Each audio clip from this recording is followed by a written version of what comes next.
पिछले क्लास में हम लोग 120 नंबर तक के प्रश्नों को कर लिए थे। आज आपका हम लोग स्टार्ट कर रहे हैं 121 से। चलिए देखते हैं 121 के प्रश्न को। प्रश्न आपका कह रहा है, एक परीक्षा में 42% अभ्यर्थी गणित में तथा 52% अभ्यर्थी अंग्रेजी में अनुत्तीर्ण हुए हैं। यदि 17% अभ्यर्थी दोनों विषयों में अनुत्तीर्ण हुए हों तथा दोनों विषयों में 46 अभ्यर्थी उत्तीर्ण हुए हों तो कुल अभ्यर्थियों की संख्या कितनी है। मैथ में आपका फेल किया है 42%, मैथ में फेल किया है, और 52% आपका अंग्रेजी में फेल किया है, और 17% आपका दोनों सब्जेक्ट में फेल किया है, और 46 अभ्यर्थी आपका दोनों सब्जेक्ट में क्या हुआ है तो पास हुआ है। तो पहले देखिए फेल वालों की संख्या किस में, तो मैथ में आपका फेल किया है कितना परसेंट तो 42%, इंग्लिश में फेल किया है कितना आपका 52%। ठीक है, उसके बाद है बोथ सब्जेक्ट में कितना फेल किया है, मैथ प्लस इंग्लिश में आपका फेल किया है 70%। पास विद्यार्थी की संख्या, पास आपका बोथ सब्जेक्ट में कितना किया है, मैथ प्लस इंग्लिश में 46 स्टूडेंट। आगे देखिए, सेट थ्योरी का एक महत्वपूर्ण ही फार्मूला होता है आपका, फार्मूला के बेस पे पहले हम लोग बता रहे हैं, उसके बाद हम लोग देखेंगे कंसेप्ट के अनुसार। चलिए देखते हैं। फार्मूला आपका होता है N A union B equal to N A plus N B minus N A intersection B. Union का मतलब हो गया, ए यूनियन बी का मतलब हो गया सेट ए में जितनी संख्या होगा या जितनी भी कोई भी चीज़ होगी और बी में जितनी भी कोई चीज़ होगी, दोनों का मिला के यूनियन। यूनियन का मतलब क्या होता है, जोड़ना। यूनियन का मतलब क्या हो गया, समूह हो गया आपका, कोई भी चीज़ का समूह। तो यानी दो समूह है, मान के चलिए ए और बी, तो दोनों समूह में कुल कितना है तो वही आपका यूनियन हो गया, मिला के कुल। ठीक, इंटरसेक्शन का मतलब आपका हो गया ए समूह में और बी समूह में जो दोनों में कॉमन पार्ट होगा, बस उसी को हम लोग इंटरसेक्शन मानते हैं। इंटरसेक्शन के अंतर्गत आता है आपका ए इंटरसेक्शन बी का मतलब हो गया ए और बी में दोनों में जो कॉमन होगा वही लिखाएगा इंटरसेक्शन में। तो यहाँ से हम लोग का एन ए का मतलब ए समूह, एन बी का मतलब बी समूह, एन ए इंटरसेक्शन बी का मतलब ए और बी में दोनों में जो कॉमन होगा वो, और ए यूनियन बी का मतलब कुल टोटल, ए और बी में जो होगा कुल टोटल होगा। तो यहाँ पे हम लोग यहाँ से देख लिए क्या, तो एन ए यूनियन बी कितना होगा मेरा 100% होगा। कुल विद्यार्थी की संख्या कितना होगा 100%। यहाँ पे एक जगह पे मैथ है आपका 42%, बी के जगह पे कितना है आपका, बी के स्थान पे कितना हो जाएगा आपका, बी के स्थान पे सॉरी यहाँ पे आपका ए यूनियन बी जो है हम लोग को निकालना पड़ेगा। यहाँ पे 100% होगा नहीं, ए यूनियन बी आपको क्या करना पड़ेगा, निकालना पड़ेगा, क्योंकि हम लोग को टोटल फेल स्टूडेंट की संख्या निकालना है, कुल कितना फेल किया है। यहाँ पे हम लोग फेल विद्यार्थियों की संख्या निकाल रहे हैं। तो 100% आपका कुल स्टूडेंट होगा, तो फेल विद्यार्थी घटा देंगे 100% में, तो आपका पास विद्यार्थी की संख्या निकल जाएगा परसेंटेज में। तो एन ए यूनियन बी यानी फेल विद्यार्थी की संख्या निकाल रहे हैं, तो एन बी का स्थान पर हम लोग अंग्रेजी माने हैं, इंग्लिश, तो कितना हो जाएगा 52% माइनस दोनों मिला के कुल कितना है, मैथ और इंग्लिश में फेल किया है 17% हो गया। तो 42% प्लस 52% आपका कितना परसेंट हो गया, 42% प्लस 52%, तो आपका हो गया 94%।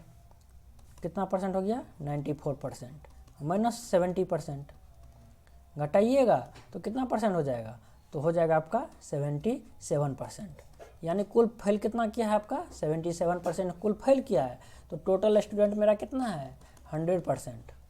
तो पास विद्यार्थियों की संख्या कितना हो जाएगा 100% माइनस 77%, यानी 23% पास स्टूडेंट की संख्या हो गया।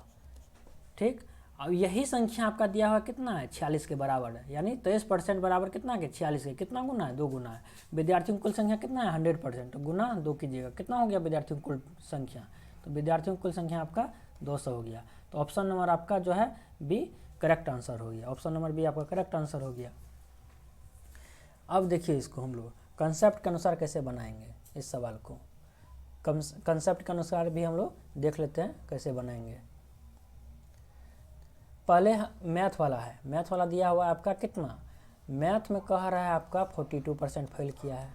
ठीक, अंग्रेजी में आपका 52% फेल किया है, दोनों में आपका 70% फेल किया है। ठीक।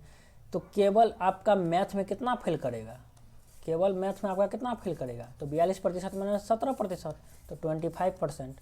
और केवल इंग्लिश में तो 52% माइनस 17%, 35%। तो कुल फेल विद्यार्थियों की संख्या कितना हो गया, 25% प्लस 17% प्लस 35%, कितना हो जाएगा 25 35 60 17 77%, यानी 77% विद्यार्थी आपका फेल कर गया है।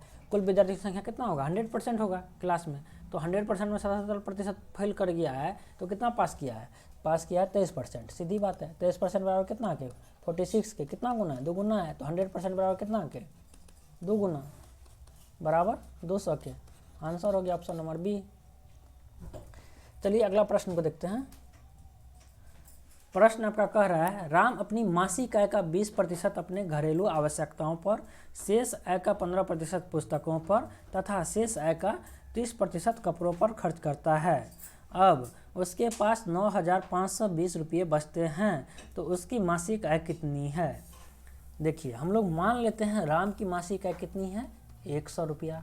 ठीक, ये इसमें जो है 20% आपका खर्च कर दिया, किस में, 20% आपका घरेलू में खर्च कर दिया, तो 20% खर्च कर दिया तो बचा कितना उसको 80 रुपया। 100 में से 20 चला जाएगा तो 80 रुपया बचा। अब कह रहा है इसमें जो है शेष का, यानी शेष बचा 80 रुपया, तो उसमें 15% पुस्तक पे खर्च कर देता है, तो 15% माइनस हो जाएगा। फिर इसमें 15% माइनस हो गया आपका, 80 का 15% निकालिएगा तो कितना होगा 12 होगा, 15 8 120, तो 12 हो गया, 12 माइनस हो जाएगा 80 में से, तो बचेगा आपका कितना 68।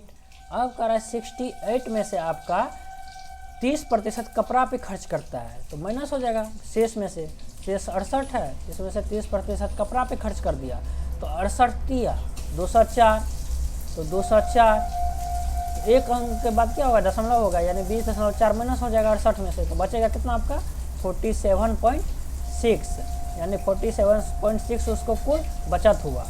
लेकिन ये तो मेरे अनुसार हुआ 47.6, यानी 47.6 रुपया बचत उसको, लेकिन सवाल के अनुसार उसको कितना का बचत होता है, तो 9520 रुपया के।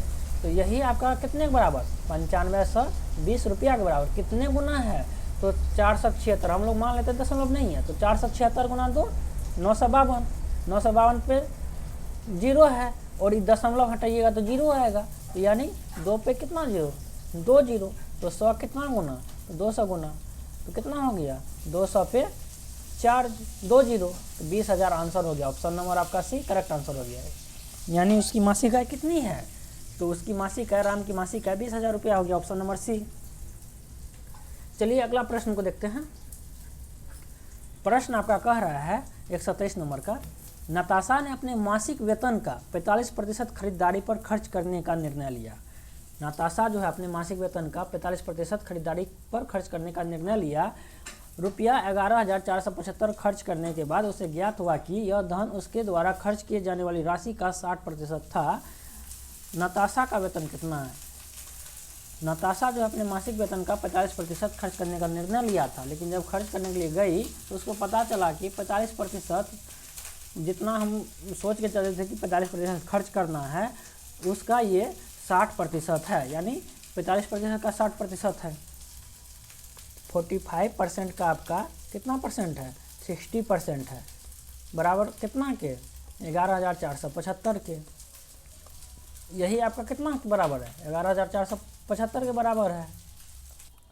तो हम लोग मान लेते हैं उसका मासिक वेतन कितना होगा x होगा, तो यानी सोची थी x का हम लोग 45% खर्च करेंगे, लेकिन खरीदारी में पता चला कि 45% यानी x का 45% का 60% वो खर्च कर पाई।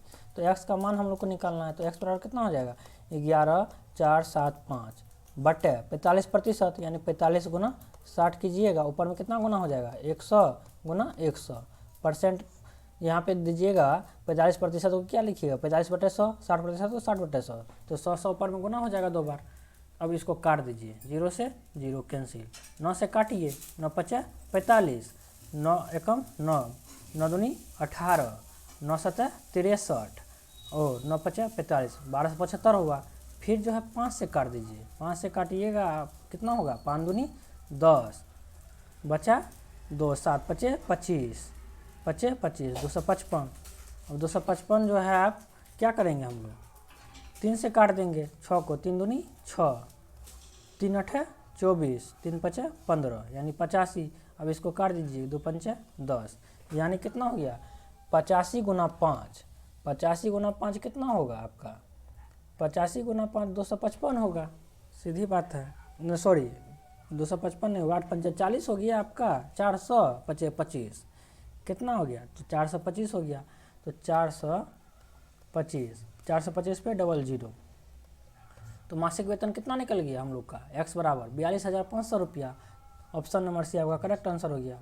42,500 रुपया नताशा का मासिक वेतन था। मासिक वेतन कह रहा था निकालने के लिए, निकाल लिए। चलिए अगला प्रश्न को देखते हैं। 124 नंबर के प्रश्न कह रहा है मिस्टर अग्रवाल ने अपने धन का 30% भाग अपनी पत्नी को दे दिया, शेष धन का आधा अपनी पुत्री को दे दिया तथा बचे हुए धन को अपने 5 पुत्रों में बराबर बराबर बांट दिया। प्रत्येक लड़के को 14,000 रुपया मिले हों तो उसके पास कुल कितना धन था। देखिए हम लोग मान लेते हैं मिस्टर अग्रवाल के पास जो है आपका 100 टका होगा। 100 टका में जो है वो 30% अपनी पत्नी को दे दिया, तो बचा कितना 30 चला जाएगा 100 में 70 बचेगा। अब कह रहा है शेष धन का आधा अपनी पुत्री को दे दिया। शेष धन का आधा यानी 70 का आधा दे दिया अपनी पुत्री को, हाफ दे दिया, तो माइनस 35 हो जाएगा, बचेगा कितना 35 टका। अब कह रहा है इस 35 रुपया में जो है 5 पुत्रों को बराबर बराबर भाग में बांट दिया। तो 5 से भाग दीजिएगा 35 में तो कितना होगा 5 बराबर भाग में बांटा है तो 7 होगा। यही 7 आपका कितने के बराबर है 14,000 के बराबर है। कितने के बराबर है 14,000 के बराबर है। कितना गुना है तो 2,000 गुना है। तो हम लोग से क्या पूछ रहा है तो उसके पास कुल कितना धन था। तो 2,000 गुना हो गया, तो इधर भी 100 से कितना से गुना कर देंगे 2,000 से गुना कर देंगे। तो 2,000 पे कितना जीरो 2 जीरो, तो कितना हो गया आंसर आपका 2 लाख रुपया उसका मासिक वेतन था। तो उसके पास कितना धन था, तो कितना धन था उसके पास, ऑप्शन नंबर बी 2 लाख रुपया धन था। चलिए अगला प्रश्न को देखते हैं। 125 नंबर के प्रश्न आपको बता रहा है तुलसीराम का वेतन कश्यप के वेतन से 20% अधिक है। देखिए तुलसीराम का वेतन आपका कश्यप के वेतन से कितना प्रतिशत अधिक है 20% अधिक है। तो कश्यप के वेतन से तुलसीराम का वेतन कितना अधिक है 20% अधिक है, यानी 1.2 हो जाएगा आपका 1.20। कश्यप के वेतन का 1.20 तुलसीराम का वेतन। यदि तुलसीराम की बचत 720 रुपया हो तो उसके वेतन का 4% है, तो कश्यप का वेतन कितना है। तुलसीराम की बचत कितना है 720 रुपया, जो कि उसके वेतन का कितना है 4% है। तो हम लोग मान लेते हैं तुलसीराम का वेतन कितना होगा, मान लेते हैं हम लोग तुलसीराम का वेतन जो है आपका 100% होगा, तो उसका 4% 720 के बराबर है। तो 4% बराबर कितना के 720 के। तो तुलसीराम का 100% वेतन बराबर कितना के, तो कितना बार में 18 चौका 72, यानी कितना गुना है आपका 180 गुना है। यहाँ पे भी 180 गुना कर दीजिए, तो 180 पे कितना जीरो 00, 18,000 तुलसीराम का वेतन हो गया। अब देखिए तुलसीराम का वेतन निकल गया, तो क्या कर रहा है कश्यप का वेतन कितना है, तो कश्यप का वेतन कितना हो जाएगा, तो तुलसीराम का वेतन भागा 1.20, तो भाग दे दीजिए 1.20 से, कितना 18,000 में भाग दे दीजिएगा कितना से 1.20 से, दशमलव हटा दीजिए 00 हो गया, 0 से 0 कैंसिल, काट दीजिए बार 15 यहाँ 180, तो 15 पे कितना जीरो 3 जीरो, तो 15,000 आंसर हो गया। ऑप्शन नंबर बी आपका करेक्ट आंसर हो गया। कश्यप का वेतन कितना है, स्वाभाविक है कश्यप का वेतन आपका हो गया 15,000 रुपया। Option number B correct answer. चलिए अगला प्रश्न को देखते हैं। 126 नंबर का प्रश्न कह रहा है एक विद्यार्थी को किसी राशि का 3.1/2% ज्ञात करने के लिए कहा गया, उसने त्रुटिवश उस राशि का 5.1/2% ज्ञात किया जो कि रुपया 220 था। सही उत्तर क्या है। तो देखिए क्या कह रहा है आपका 3.1/2% ज्ञात करने के लिए कहा गया था, लेकिन गलतीवश वो ज्ञात कितना कर दिया 5.1/2%, जो कि बराबर कितना के है 220 के बराबर है। तो सीधी बात है 5×10⁻²% इक्वल टू कितना के 220 के बराबर। तो आपका सही उत्तर क्या होना चाहिए 3 दूनी 6 7/2%।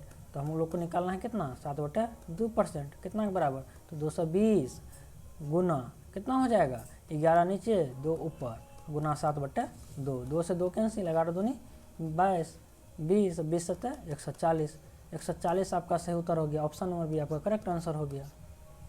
चलिए अगला प्रश्न को देखते हैं। 127 नंबर का प्रश्न आपका कह रहा है, एक कर्मचारी की मजदूरी पहले 40% कम कर दी गई तथा उसके बाद उसमें 50% की वृद्धि की गई, तो उसे कितने प्रतिशत लाभ अथवा हानि हुई। हम लोग मान लेते हैं कर्मचारी का मजदूरी कितना होगा, 100 टका, पहले 40% कम कर दिया, 40% कम कर दिया यानी 60 रुपया अब हो गया उसका वेतन, 40 टका कम हो गया 40% मतलब। अब कह रहा है उसमें 50% की वृद्धि कर दिया है, प्लस 50% कीजिएगा इसका 60 का, तो प्लस 30 हो जाएगा आपका ऐड, यानी 90 टका हो गया। पहले मजदूरी उसको मिलता था 100 टका, अब मजदूरी मिल रहा है उसको 90 टका, तो कितना का हानि हुआ है, तो 10 टका का हानि हुआ है उसको 100 के ऊपर, तो सीधा बात है 10% का लॉस हुआ है उसको, तो हानि कितनी की हुई है, 10% की। ऑप्शन नंबर बी आपका करेक्ट आंसर हो गया, 10% की हानि हुई है। चलिए अगला प्रश्न को देखते हैं।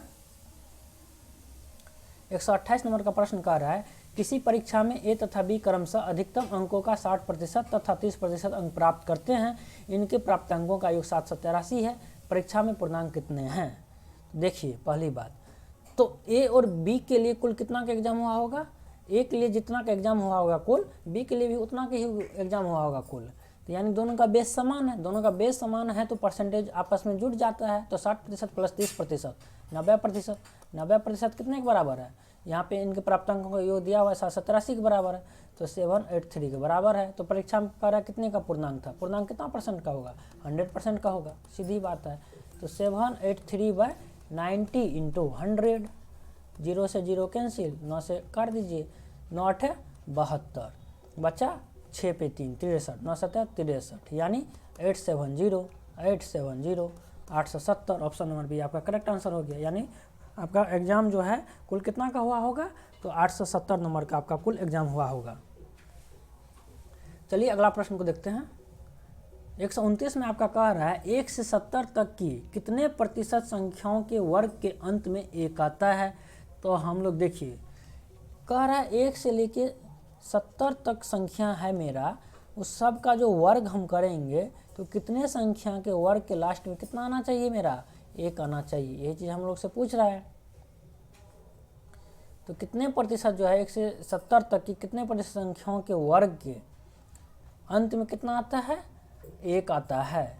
देख लीजिए यहाँ पे देखिए, 1 का स्क्वायर कीजिएगा तो लास्ट में कितना आएगा, 1 आएगा। 2 का स्क्वायर कीजिएगा तो यूनिट डिजिट क्या आएगा, 4 आएगा। 3 का स्क्वायर कीजिएगा तो यूनिट डिजिट यानी इकाई का अंक कितना आएगा, 9 आएगा।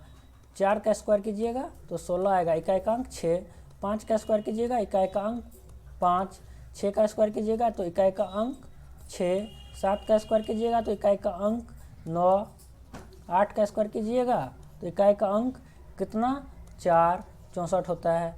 9 का स्क्वायर कीजिएगा तो इकाई का अंक 81, 1 आता है। यानी 1 से लेकर 9 तक में कितनी संख्या है जिसका स्क्वायर करने पर हम लोग को 1 प्राप्त होता है लास्ट में, इकाई का अंक। तो 2 संख्या है, एक तो 1 होगा लास्ट में, उसका स्क्वायर करेंगे तो 1 आएगा, और एक 9 होगा तो उसका स्क्वायर करेंगे तो 1 आएगा। तो 1 से 70 तक में हमको देखना है। देखिए 1 हो गया आपका, 1 आएगा, इसका स्क्वायर कीजिएगा। उसके बाद 9 का स्क्वायर कीजिएगा तो इकाई का अंक 1 आएगा। उसके बाद 11 का स्क्वायर कीजिएगा तो 1 आएगा। उसके बाद 19 का स्क्वायर कीजिएगा तो 1 आएगा। उसके बाद आपका 21 का, उसके बाद 29 का, इसी तरह 31 और 39, इसी तरह आपका हो गया 41 और 49, इसी तरह आपका हो गया 51 और 59, इसी तरह आपका हो गया 61 और 69, और इसी तरह आपका हो गया 71, सॉरी 71 नहीं होगा, 70 तक ही पूछ रहा है तो 69 तक होगा, 71 नहीं होगा आपका। तो कुल कितनी संख्या है आपका, देखिए 1 2 3 4 5 6 7 8 9 10 11 12 13 14, 14 संख्या हो गया। तो संख्या परसेंटेज में पूछ रहा है कि इनका परसेंटेज कितना है, तो 14 संख्या है कितना के ऊपर, 70 के ऊपर, इंटू 100। 14 पंचा 70, 20 पंचा 100, यानी 20% ऐसी संख्या है 1 से लेकर 70 तक में जिनका हम लोग स्क्वायर करेंगे तो इकाई का अंक हमेशा 1 आएगा। तो इसका सही उत्तर हो गया आपका कौन सा, ऑप्शन नंबर डी इसका करेक्ट आंसर हो गया। 129 का आपका option number D correct answer. चलिए अगला प्रश्न को देखते हैं। 130 नंबर का प्रश्न आपको कह रहा है, एक राज्य की जनसंख्या में प्रतिवर्ष 10% की वृद्धि होती है। यदि वर्ष 2003 में इस राज्य की जनसंख्या 15 लाख हो तो वर्ष 2005 में इसकी जनसंख्या कितनी थी। ठीक है, चलिए देखते हैं। 2003 में कितनी जनसंख्या है, तो 15 लाख 2003 में। तो 2003 के प्रारंभिक वर्ष में आपका जो है जनसंख्या कितना है, तो 15 लाख। 2003 के प्रारंभ में इसकी जनसंख्या कितना है, 15 लाख। ठीक है, 15 लाख आपका हो गया। इसका कितना 2003 के प्रारंभ में 10% के रेट से बढ़ता है। कितना रेट से बढ़ता है, 10% के रेट से बढ़ता है। तो 15 लाख का 10% निकालिएगा तो कितना निकल जाएगा, आपका निकल जाएगा। तो ठीक है, आपका निकल जाएगा 1,50,000। 1 लाख कितना हो जाएगा आपका, 1,50,000 हो गया। तो 15 लाख में 1,50,000 जोड़ दीजिएगा तो कितना हो जाएगा, तो 16,50,000। 16,50,000 2004 के प्रारंभ में इसका जनसंख्या हो जाएगा। हम लोग से पूछ रहा है 2005 में कितना होगा, तो 2005 में कितना होगा, 10% की दर से प्रत्येक वर्ष बढ़ रहा है। तो 2005 में फिर 10% बढ़ेगा। तो 16,50,000 का 10% निकालिएगा तो कितना हो जाएगा, तो 1,65,000। कितना हो जाएगा, तो 1,65,000। 1,65,000 हो गया। तो 1,65,000 में 16,50,000 में 1,65,000 जोड़ देंगे तो कितना हो जाएगा आपका, 16,50,000 में 1,65,000 जोड़ दीजिए तो आपका हो जाएगा 1,65,000 प्लस 16,50,000। तो जोड़िएगा कितना हो जाएगा आपका, तो 18,15,000 हो जाएगा। कितना हो जाएगा, 18,15,000। तो 18,15,000 किसी ऑप्शन में है ही नहीं। 16.5 लाख है, 15.5 लाख है, 17.5 लाख है और 18,25,000 है। तो इनमें से कोई नहीं हो जाएगा। ऑप्शन नंबर ई आपका करेक्ट आंसर हो गया। या इसको हम लोग इस टाइप से भी बना सकते थे। 15 लाख है आपका, कितना इनकम है, कितना जनसंख्या है 2003 के प्रारंभ में, 15 लाख है। 10% की दर से प्रत्येक साल बढ़ता है। तो 10 11 हो जाएगा अगला साल, फिर 10 जो है आपका 11 हो जाएगा। 0 से 0 कैंसिल, 0 0 कैंसिल, 2 0 बचा कितना आपको, यहाँ पे बचा 15,000। 11 गुना 11 121, 121 गुना 15,000, 121 इंटू 15,000 गुना कर दीजिए। कितना हो जाएगा, 15 का 5, 15 29 1 31, बचा 3, 15 3 18, कितना 0 3 0। तो 18,15,000 आपका आंसर हो गया। तो ऑप्शन नंबर ये हो जाएगा, इनमें से कोई नहीं। चलिए अगला प्रश्न को देखते हैं। 131 नंबर का प्रश्न आपको कह रहा है, 72 बच्चे एक कक्षा में कतारों तथा स्तंभों में इस प्रकार खड़े हैं कि प्रत्येक कतार में बच्चों की संख्या प्रत्येक स्तंभ में बच्चों की संख्या से 12.5% अधिक है। तो प्रत्येक कतार में बच्चों की संख्या कितनी है। पहले यहाँ पे समझने वाली बात है, कतार किसको कहते हैं और स्तंभ किसको कहते हैं। तो कतार आपका हो गया इस टाइप के, जिसको हम लोग रो बोलते हैं, और इस टाइप का जो परपेंडिकुलर खड़ा रहता है इसको हम लोग क्या बोलते हैं, स्तंभ बोलते हैं। क्या बोलते हैं, स्तंभ बोलते हैं, या अंग्रेजी में इसको कॉलम बोलते हैं। तो कह रहा है 72 बच्चा एक कक्षा में कतारों तथा स्तंभ में इस प्रकार खड़े हैं कि प्रत्येक कतार में बच्चों की संख्या जो है प्रत्येक स्तंभ में बच्चों की संख्या से 12.5% अधिक है। तो 12.5% का फ्रैक्शन तोड़िएगा कितना हो जाएगा, 0। तो 25 पंचा 125, 25 चौका 100, 5 8 40, 1/8 हो गया। यानी इसका मतलब क्या हुआ, किन से अधिक है, प्रत्येक स्तंभ में जो है बच्चों की संख्या से 12.5% अधिक है कतार में। स्तंभ में जो है कतार में बच्चों की संख्या जो है प्रत्येक स्तंभ में बच्चों की संख्या से कितना अधिक है, 12.5%। यानी स्तंभ में आपका 8 बच्चा होगा तो कतार में आपका कितना बच्चा होगा, 9 बच्चा होगा। कहने का मतलब एक अधिक है, 8 में एक अधिक होगा। इनकी कुल संख्या कितनी है, 72 है।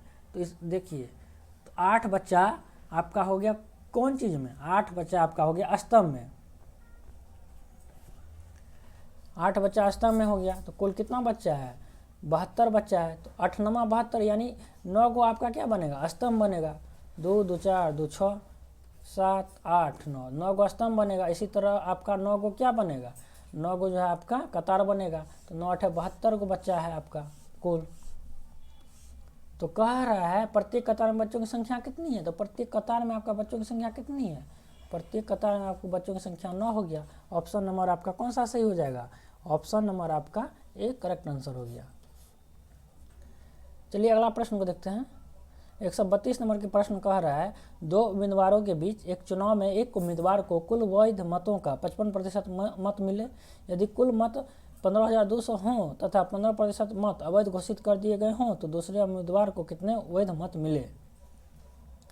2 उम्मीदवार के बीच जो है चुनाव हुआ, कह रहा है उम्मीदवार को जो है एक उम्मीदवार को कुल वैध मतों का 55% मत मिला है, और कुल मत कितना है 15,200, और 15% मत अवैध घोषित कर दिया गया है। कुल मत आपका हो गया 15,200, इसमें से आपका 15% अवैध घोषित कर दिया गया, माइनस 15% हो जाएगा, सॉरी 15% माइनस हो जाएगा, इसमें से आपका 15% आपका क्या हो गया माइनस हो जाएगा। तो 15,200 का 15% निकालिएगा, कितना निकल जाएगा आपका, तो 15 दूनी 30 बचा 3, 15 50 75 3 78, 15 7 22, यानी 2280 माइनस हो जाएगा 15,200 में से। 15,200 में से 2200 माइनस कर दीजिएगा, कितना बचेगा 12,920 बचेगा। कितना बचेगा 12,920। तो इसमें से कह रहा है कुल वैध मत आपका कितना हो गया 12,920, जिनमें से जो है एक को 55% मत मिल चुका है, तो दूसरा कितना मत मिलेगा, तो 45% मत मिलेगा दूसरा उम्मीदवार को। तो 12,920 का 45% निकाल लेना है हम लोग को। 0 से 0 कैंसिल, 9 5 45, 5 दूनी 10। फिर जो है अब क्या करेंगे हम लोग, 2 से काट देंगे, 2 छक्के 12, 2 चौके 8, 2 छक्के 12, 646 गुना 9 कीजिए, 9 छक्के 54, 4 5, 9 चौका 36, 5 41, बचा 4, 9 छक्के 54, 4 58, यानी 5814 जो है आपको दूसरा कैंडिडेट को वोट मिला होगा। तो ऑप्शन नंबर आपका कौन सा सही है, ऑप्शन नंबर डी आपका करेक्ट आंसर हो गया। 5814 जो है दूसरे उम्मीदवार को वोट मिला है।